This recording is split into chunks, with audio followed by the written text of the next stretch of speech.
अगर आपकी 15 साल की बेटी अचानक यह कहे कि उसे हर रात एक अजनबी युवती दिखाई देती है जो हवा में तैरती है, सफ़ेद कपड़ों में लिपटी होती है और बार बार एक चिट्ठी के बारे में बताती है, तो क्या आप यकीन करेंगे? अमेरिका के एक शांत गांव में रहने वाले एक परिवार की जिंदगी तब बदल गई जब उनकी रसोई के फायरप्लेस में एक ऐसी चिट्ठी मिली जिसे देखकर सबकी रूह कांप उठी, क्योंकि वो चिट्ठी किसी और की नहीं बल्कि मर चुकी माँ की थी, जो शायद अब भी लौटना चाहती है कुछ कहने के लिए। अमेरिका के नेपियर विले गांव में एक परिवार रहता था। उनके घर में अचानक अजीबोगरीब घटनाओं का दौर शुरू हो गया। घर की मालकिन मार्थो क्रोट्ज़ी बताती हैं कि सबसे पहले मेरी 15 साल की बेटी इरीन को एक युवती दिखाई दी थी जो रात को उसके पास आई। उसने सफ़ेद कपड़े पहने थे, उसकी आंखें नीली थीं और लंबे लंबे बाल थे। उसने इरीन को कहा था कि घर में एक चिट्ठी रखी है, जिसकी उसने जगह भी बताई और कहा कि जाओ उसको पढ़ो। इरीन को उस दिन ही नहीं, उसके बाद भी कई बार वह युवती दिखाई दी थी। इरीन ने बताया कि जिस समय वह युवती बात कर रही थी तो उसके पांव जमीन से ऊपर थे। पहली बार जब इरीन ने उसको देखा तो वह डर गई थी। उसने यह भी बताया कि हर बार वह उसे खिड़की के पास दिखती है। क्रोट्ज़ी समझ नहीं पा रही थी कि आखिर कौन है यह युवती और बताना क्या चाहती है उस चिट्ठी के द्वारा।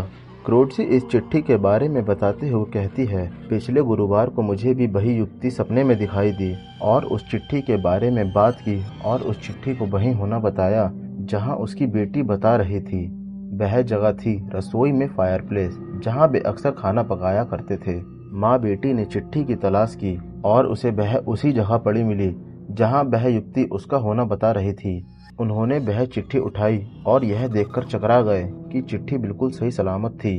23 दिसंबर 1961 को लिखी गई यह चिट्ठी उस परिवार के बच्चों और बच्चों की माँ मार्थो क्रोट्ज़ी के नाम थी, जबकि जिस समय यह चिट्ठी लिखी गई होगी उस वक्त तो क्रोट्ज़ी छोटी बच्ची होगी।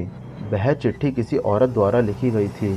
चिट्ठी में उसने लिखा था कि मैं और मेरे पति बहुत दुखी हैं और लंबे अरसे से दुखी थे, लेकिन हम नहीं चाहते थे कि हमारे बच्चों का कोई नुकसान हो। उसने लिखा, मुझे और मेरे दोनों बच्चों को इस बात से तकलीफ होती है जब मैं अपने पति और वह अपने पिता को किसी दूसरी औरत के साथ देखते हैं, और इसी कारण मैं जिंदा नहीं रहना चाहती थी। पत्र में उसने अपने बच्चों को लिखा कि मैं तुम्हें हमेशा याद करती रहूंगी और तुम मुझे भुला ना देना।